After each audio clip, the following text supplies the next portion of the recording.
Selamat siang Ibu dan Bapak investor. Sekarang saya mau menjelaskan tentang produk jualan saya atau business. Kita masuk ke latar belakangnya. Yang pertama, makanan ringan disebut juga snack food.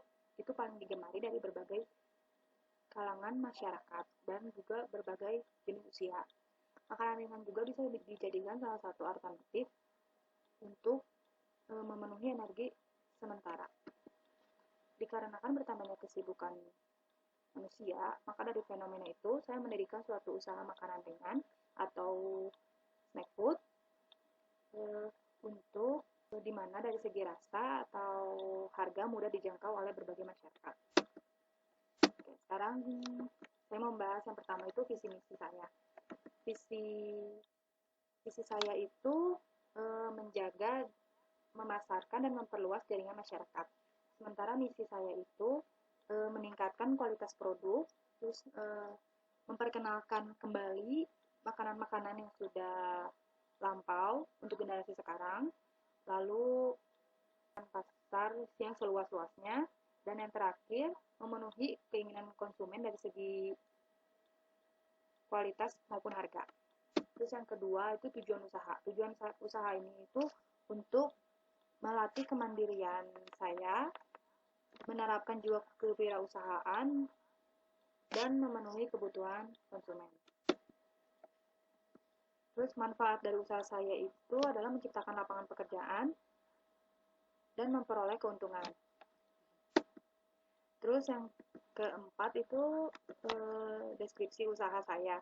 Deskripsi usaha saya itu adalah usaha di bidang pangan, di mana saya itu membeli bal-bal besar, lalu saya repacking ulang untuk saya jual kembali.